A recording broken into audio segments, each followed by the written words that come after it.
नमस्कार। अगर आपको कुछ मिनट्स में बहुत कुछ सीखना है तो ये शॉर्ट क्लिप आपके लिए है।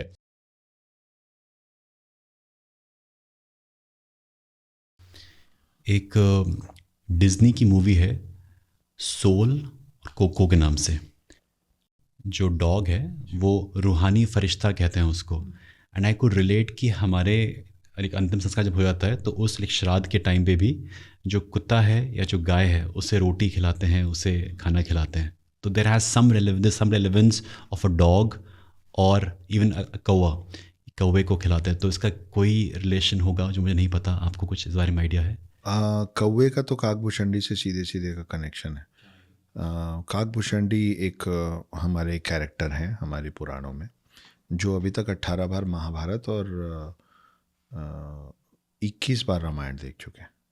21 या 22 बार रामायण देख चुके हैं। ये कैसे वर्क करता है कि उन्होंने इतनी बार रामायण देखी है? मतलब इतनी बार हो चुकी है रामायण? जी, उससे ज़्यादा बार हो चुकी जितनी बार उन्होंने देखी, क्योंकि उनके देखने शुरू करने के पहले से ये साइकिल चल रहा है। It's a never ending cycle, you just a part of it. The cycle of all 4 yugas, the cycle of time. This is a open game of thrones देखा है? नहीं, बट सुना है। ओके, तो फिर मैं आपको उसका एग्जांपल नहीं दूंगा। गेम ऑफ थ्रोन्स में भी एक रेड आइड रेवन है, जो प्रेजेंट, पास्ट और फ्यूचर तीनों देख पाता है। वो जो कैरेक्टर है ना, उसको काकभूषणी हमारे पुराणों से उठा के वहाँ यूज़ किया गया, क्योंकि ऐसा है। But let's not go there. हाँ, आप पूछ रहे थे कि पहले भी हो चुका है। हाँ। जी, अनगिनत बार हो चुका है और लगातार हो रहा है। और इसी पल में भी कहीं ना कहीं ये हो रहा है। यू मीन टू से अ पैरेलल यूनिवर्स आज की भाषा में? हाँ, ऑल्सो देखिए, जो वेस्टर्न कंट्रीज हैं वो टाइम को लीनियर देखते हैं। जैसे, और उनका कॉन्सेप्ट, क्यों मैं इतने कॉन्फिडेंटली बोल रहा हूँ कि उनके लिए टाइम लीनियर है। आपने अभी अगर इन्फिनिटी वॉर फिल्म देखी होगी? नहीं देखी, मतलब नाम सुना है। आपके ज़्यादातर दर्शकों ने देखा होगा। उसमें एक सीन है, वो एक टकली लेडी है जिसके पास हल्क एक कैरेक्टर है। वो जाता है कि मुझे टाइम स्टोन दे दो। ओके, टाइम स्टोन दे दो। वो क्या है? उसके लिए फिर आपको पूरा मार्वल सीरीज देखना पड़ेगा। बहुत इंटरेस्टिंग कॉन्सेप्ट। ठीक है। तो वो उसको समझाती है कि अभी तुम पीछे आए हो टाइम पे, मुझसे ये स्टोन लेने, मैं तुमको दूंगी तो ये टाइम हिल जाएगा। तो जब वो टाइम हिल जाएगा बोल के ऐसे मैजिक करती है ना, तो टाइम का स्ट्रेट लाइन बनता है ग्रीन कलर का। तो इनके अंदर घुसा हुआ है कि टाइम लीनियर है। और ये हम जहाँ से बात शुरू की है ना, बस वहाँ से आप देखिएगा कि हम बहुत अलग अलग लोग हैं। उनकी सोच और उनके कॉन्सेप्ट्स और उनका कल्चर और हमारा, हम आपको मालूम है, दूध और विस्की मिलाएंगे ना तो कुछ नहीं बनेगा। पानी दोनों जगह मिल सकता है। दूध और विस्की आपस में मिला देंगे तो उसको फेंकने के अलावा आप कुछ नहीं कर पाएंगे। हम वही कर रहे हैं। हम वेस्टर्न कंट्रीज के आधे अधूरे कॉन्सेप्ट्स को उठा के अपने में इन्फ्यूज कर दे रहे हैं। उनके लिए टाइम लीनियर होता है, हमारे लिए टाइम साइक्लिक है। इसीलिए हम बोलते हैं समय चक्र, काल चक्र। तो शब्दों में आपने महाभारत देखी होगी पुराने वाली, उसमें जब वो शुरुआत होता ना, मैं समय हूँ, तो गोल घूमता रहता है एक चक्र। Yes yes. तो हमारे में ये माना गया है कि सतयुग, फिर त्रेतायुग, फिर द्वापर युग, फिर कलयुग, फिर प्रलय, फिर सतयुग। तो ये 4 युग जब खत्म होता है तो उसको एक कल्प कहते हैं। अंग्रेजी में स्पेलिंग अगर आप लिखना चाहें KALP, ताकि सुनने में करेक्ट हो।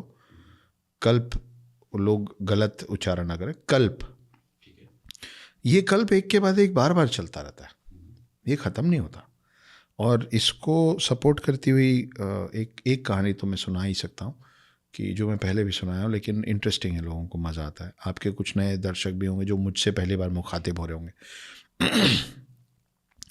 तो राम जी का समय पुर गया था पृथ्वी पे, उनको जाना था वापस। हनुमान उनके इतने बड़े भक्त कि बोले कि या तो मेरे को आप अपने साथ लेके चलिए, या मेरे साथ ही रहिए, मैं आपके बिना नहीं रहूँगा। लेकिन हनुमान को तो 7 चिरंजीवियों में से एक होना है। उनको तो पृथ्वी में रुकना उनकी नियति थी। और राम जी को वापस विष्णु अवतार में पहुंच के वैकुंठ धाम संभालना है। उनका अपना प्लेनेट है भाई संभालने को, इसको हम वैकुंठ धाम के नाम से जानते हैं। तो उनका जाना ज़रूरी है। अब ये बिल्कुल जैसे एक प्यारा सा इनोसेंट सा बच्चा होता है जो चाहता है कि मेरे पिता ऑफिस ना जाए, तो हम क्या करते हैं, इधर देखो उधर देखो और पप्पा निकल जाते हैं चुपचाप, है ना। ऐसे ही करते हैं, ऐसे ही करते हैं ना।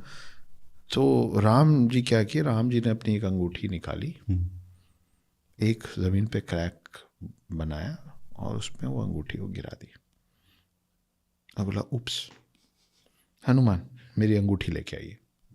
तो हनुमान सूक्ष्म रूप में होके उसके अंदर घुस गए। वो जाते गए अंगूठी ढूंढते ढूंढते अंदर जाते जाते वो फाइनली पहुंचे पाताल लोक में। पाताल लोक में उनको शेषनाग मिले। शेषनाग उनको देखे मुस्कुराने लगे। तो बोले क्या कर रहे हैं आप यहाँ? बोले वो मेरे राम की अंगूठी गिर गई, उसको ढूंढ रहा हूँ। आप क्यों मुस्कुरा रहे हैं? बोले आप फिर बुद्धू बन गए। बोले मतलब? बोले पीछे देखिए, पीछे अंगूठियों का अंबार लगा था, अंगूठियों का पहाड़ रखा हुआ था। तो ये फिर से हुआ, वो एक बार और आए थे।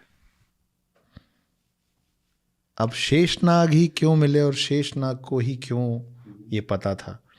शेषनाग का नाम शेषनाग है ही इसलिए कि चारों युग खत्म होने के बाद जो जो चीज़ें शेष बच जाती है उसमें जो नाग शेष बच जाता है वो है शेषनाग। तो नाग बचेंगे। शेषनाग, शेषनाग कौन है? विष्णु के, हाँ, जिसके ऊपर विष्णु लेटते हैं, जी, वो शेषनाग वो बचेंगे, वो बचते ही हैं। उनका नाम ही शेष मतलब रिमेनिंग, राइट। तो ही इज दैट स्नेक जो प्रलय पे कभी खत्म नहीं होते क्योंकि वो विष्णु जी के हैं, वो शेष नाग हैं। तो उनको सब पता है। लेकिन जैसे ये भी मेरे से कई लोग इंस्टाग्राम पे और इधर उधर ये सवाल पूछते हैं कि तो जब ये 7 इमॉर्टल्स जो हैं, चिरंजीवी हनुमान, परशुराम, अश्वत्थामा, वेदव्यास, कृपाचार्य जी, राजा बलि और विभीषण जी, बोले अगर ये इमॉर्टल हैं तो फिर क्या कलयुग के बाद भी जिंदा रहेंगे? तो कलयुग के बाद उनका क्या होगा? नहीं, इनका पर्पस इस कल्प तक का है। इमोर्टैलिटी मतलब इटर्निटी नहीं होता। इमोर्टैलिटी मतलब होता है ये 4 युग का एक कल्प। इस कल्प में के अंत में इन सबको मोक्ष की प्राप्ति होगी। ये रुके हुए हैं क्योंकि इनको कल्कि का साथ देना है, क्योंकि काली जो अब आपका विलेन आ रहा है वो रावण से बहुत ज़्यादा शक्तिशाली है। इतना शक्तिशाली है कि विष्णु के 10वें अवतार कल्कि को भी इन 7 चिरंजीवियों के मदद की ज़रूरत पड़ेगी उसको हराने के लिए। तो उनका वो पर्पज़ है, इसलिए वो इमॉर्टल है। लेकिन जैसे ही कल्कि काली को हरा देंगे, प्रलय होगा और ये कल्प खत्म होगा, तो ये 7 को मोक्ष की प्राप्ति होगी। फिर सतयुग शुरू होगा। सतयुग से फिर कहानी बढ़ेगी, फिर त्रेता युग में राम आएंगे, फिर हनुमान सूरज खाने बढ़ेंगे, फिर इंद्र उनको वज्र मारेंगे, फिर उनका मुंह फूलेगा, फिर वो सब कुछ भूलेंगे, फिर पवन गुस्से से पूरे पृथ्वी की हवा रोक देंगे। तब जाके सारे भगवान पवन को मनाएंगे और सब लोग उनको एक एक वरदान देंगे। लेकिन साथ में एक श्राप आएगा कि अभी ये नटखट है, अब ये तैयार नहीं है अपनी शक्तियों के लिए, इसलिए अभी ये सब कुछ भूल जाएगा। इसको उस दिन अपनी शक्तियों का एहसास होगा जब वो राम से मिलेगा और फिर से राम आएंगे, क्योंकि फिर से रावण आएगा। तो ये हर कल्प का चक्र है जो चल रहा है, जो चल रहा है, जो चल रहा है। तो हर बार वो जो एक अंगूठी गिराते थे ना, वो वहीं जाके गिरती थी। तो हनुमान जी वहाँ पहुँचते थे और शेषनाग वो है जो कल्प के अंत में बच जाता है, तो उसको पता था। तो ये है हमारा समय चक्र। अगर आपने इस वीडियो को एंड तक देखा तो आई एम श्योर आपने इस वीडियो से बहुत कुछ सीखा। पूरा पॉडकास्ट देखने के लिए और ऐसी और वीडियोस देखने के लिए इस चैनल को जरूर सब्सक्राइब करें।